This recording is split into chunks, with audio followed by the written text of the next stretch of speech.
वो उनका सवाल बहुत अच्छा है। देखो मेरे मोहतरम भाइयों, मैं लोगों को बताता हूँ कि शुगर कोई बीमारी नहीं है। शुगर कोई बीमारी, इसको समझो, इसको साइंटिफिकली समझो। मेरे मोहतरम भाइयों, पेंक्रियाज का इंसुलिन ना बनाना, पेंक्रियाज का इंसुलिन ना बनाना, ये बीमारी है। तो मेरे मोहतरम भाइयों, जब पेंक्रियाज इंसुलिन नहीं बनाता तो जो मीठा आप लोग खाते हो वो आपके खून में आता है। तो किसको इलाज करना चाहिए? तो आप तो उसकी जगह पे मेटफॉर्मिन खाना शुरू कर देते हो, या आप उसकी जगह पे इंसुलिन खुद लगाना शुरू कर देते हो। यानी जो काम अल्लाह ताला ने पेंक्रियाज के अकॉर्डिंग रखा था वो किसने करना शुरू कर दिया? इंसानों ने। तब बताओ वो पेंक्रियाज कभी इंसुलिन बनाएगा? आपको सबसे पहले ये जानना चाहिए पेंक्रियाज इंसुलिन बनाना बंद कब करता है। किसको जानना चाहिए? देखो, एक है दरवाजे से चोर अंदर आ रहा है, एक है अंदर आप पुलिस को बिठाओ कि ये चोरों को पकड़े। अच्छा, दरवाजे को बंद करना चाहिए कि अंदर पुलिस को लाके बिठाना चाहिए? क्या करना चाहिए? और मेरे मोहतरम भाइयों, सबसे पहले ये जानो कि शुगर होती क्यों है। 5 चीज़ें हैं जिसकी वजह से शुगर होती है, ये मैंने पूरे जुमे में बताई हैं। और ये सिर्फ शुगर का इलाज नहीं,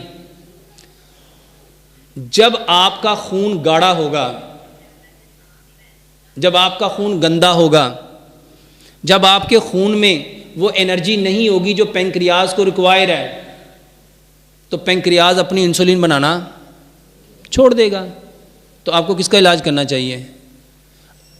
उस पेंक्रियाज का इलाज कर। और एक बात समझो, अशरफुल मखलूकात कौन है? आपने पूरी ज़िंदगी कभी सुना कि 50 कुत्ते इसलिए यहाँ पड़े हैं कि इनके गुर्दे ख़राब हो गए? पूरी ज़िंदगी जाओ, पूरी दुनिया के किसी मुल्क में, किसी शहर में चले जाओ, आपको 50 लोग वहाँ पे मिलेंगे, एक शहर में नहीं, हर शहर में।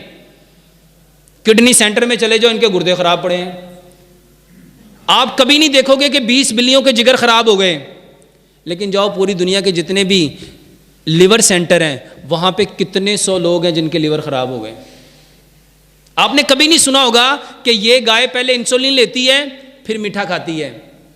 लेकिन यहाँ माशाल्लाह कितने लोग हैं, मीठा खाने से पहले क्या लेना पड़ता है? अच्छा बताओ, अशरफ कौन है? तो फिर अशरफ कैसे हुआ? फिर अशरफ तो वो हुआ ना जो बीमार नहीं हो रहा।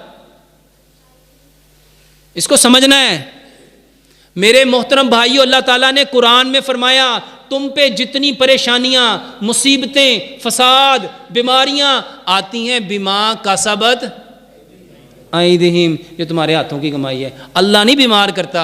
हज़रत इब्राहिम अलैहिस्सलाम की दुआ को ज़रा गौर करो। आपने क्या फरमाया? व इज़ा मरिज़तु, बीमारी को किसकी तरफ मंसूब किया? और शिफा को किसी तरफ? फ़हुआ। मेरे मोहतरम भाइयों, ये बीमारी आपकी वजह से आती है, तो ठीक किसने करनी है? तो अल्लाह ने इंस्ट्रक्शन तो दे दी आपको, तो हमें क्या करना था? ये कुरान इंस्ट्रक्शन है, उसी इंस्ट्रक्शन को उर्दू में हदायत कहते हैं। उसी को इंस्ट्रक्शन को क्या कहते हैं? हदायत। तो हमें कुरान से हदायत लेनी थी, इंस्ट्रक्शन लेनी थी कि अकॉर्डिंग ये जो शुगर है ये क्यों हुई? शुगर हुई पेंक्रियाज को प्रॉपर ब्लड ना मिलने पे। अब वो प्रॉपर ब्लड क्यों नहीं दे रही, ये आपने जानना था। तो भाई साहब, जिस दिन आपने ये जानना शुरू कर दिया, आप हैरान होंगे। सिर्फ 5 चीज़ें बदलनी हैं, आपके बर्तन, आपका कुकिंग ऑयल, आपका नमक, आपका मीठा, आपका आटा और पानी। यानी 6 चीज़ें हैं। आप अपने बर्तन बदल लो, अपना कुकिंग ऑयल बदल लो, अपना नमक बदल लो, अपना मीठा बदल लो, अपना आटा बदल लो और अपना पानी बदल लो। और सिर्फ बहुत आसान, मट्टी के बर्तन में खाना पकाओ, सरसों के तेल में खाना पकाओ, चीनी की जगह पे गुड़ लो, पत्थर वाला नमक लेके आओ, खुद घर में ला के कूट के पीस के उसको। नहीं, ये बात नहीं है, मैं कह रहा हूँ मीठा कितना खाएं। हाँ, मीठा कितना खाएं? हर बंदा मीठा उतना खाए जितनी उसको ज़रूरत है। देखो, एक बंदे की सेहत, खड़े होइएगा, एक की सेहत ऐसी है और एक की सेहत मेरे अब्बू जैसी है। तो बताओ, उसमें इनकी ज़रूरत और इनकी ज़रूरत इक्वल होगी? हमारी प्रॉब्लम ये है, हाँ, हमारी प्रॉब्लम ये है कि हम यहाँ पे हर बंदे को एक ही लाइन में रखते हैं। एक बात ना बड़े क्लियरली समझ लो मेरे भाइयों, शुगर के लिए मैं एक इलाज बताता हूँ, कलवंजी और मेथी दाना। और ये सिर्फ शुगर के लिए नहीं है। प्यारे पैगंबर जनाब मोहम्मद सल्लल्लाहु अलैहि वसल्लम ने इरशाद फरमाया, कलवंजी वो काला दाना है जिसमें मौत के सिवा हर बीमारी की शिफा है। और मेथी दाने के बारे में फरमाया, अगर लोगों को पता चल जाए इसके कितने फ़ायदे हैं, लोग इसको सोने के बस ख़रीदें। मेरे मोहतरम भाइयों, ये दोनों चीज़ें इक्वल क्वांटिटी में ले लो। और मैंने अल्हम्दुलिल्लाह सुम्मा अल्हम्दुलिल्लाह एक नहीं 100 नहीं कितने लाख लोगों को अल्हम्दुलिल्लाह इस कलवंजी और मेथी दाने के ऊपर अल्लाह की तौफीक से लगा दिया। मेरे मोहतरम भाइयों, सिर्फ 60 दिन इसको पी के देखो। मेरे पास अफ्रीका से एक डॉक्टर आए थे, वो मुझे बताते हैं, डॉक्टर साहब मैंने 90 दिन ये कलवंजी मेथी दाना लिया है, मैं 40 यूनिट सुबह, 40 दोपहर, 40 शाम को लगाता था, 120 यूनिट। और मेरी खाल ऐसे लटक गई थी, मैं चंद कदम नहीं चल सकता था। मैंने अल्हम्दुलिल्लाह 3 महीने में अपनी इंसुलिन छोड़ दी और अब 9 माह हो गए हैं मैं सिर्फ ये कलवंजी मेथी दाना लेता हूँ और 100% आपके तरीके पे अमल करता हूँ। मट्टी के बर्तन इस्तेमाल करता हूँ। वहाँ पे मट्टी का बर्तन लेना बड़ा मुश्किल है, लेकिन मैं लेके आता हूँ।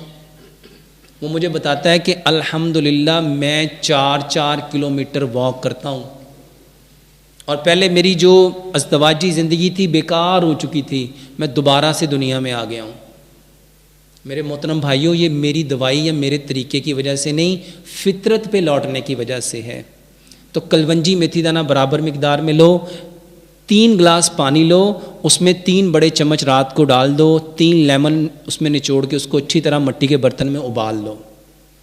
अब 1 गिलास सुबह नाश्ते से आधा घंटा पहले उसमें 2-4 कतरे जैतून के मिलाओ, बॉडी टेम्परेचर पे उसको हल्का सा गर्म करो और नाश्ते से आधा घंटा पहले पी लो। फिर दोपहर के खाने से आधा घंटा पहले पी लो, शाम के खाने से आधा घंटा पहले पी लो। मेरे मोहतरम भाइयों, अगर बीमारी नहीं भी है तो इसको पियो, इसको पियो। वल्लाह ये हर बीमारी, मौत के सिवा हर बीमारी की शिफा है। पेट को कम करना हो तो फिर क्या करें? पेट को कम करना हो, मेरा ना एक इलाज दुनिया में फेमस हुआ। मैंने लोगों को ना पानी पीने का एक तरीका बताया। मैंने बताया कि पानी इस तरह पियो। मेरे मोहतरम भाइयों, अल्हम्दुलिल्लाह सुम्मा अल्हम्दुलिल्लाह, उसकी 3 एग्जाम्पल आपको बताता हूँ। मेरे पास एक पेशेंट हैं, उनका 245 किलो वज़न था, 245 किलो, और इस वक्त उनका वज़न अल्हम्दुलिल्लाह 104 किलो है।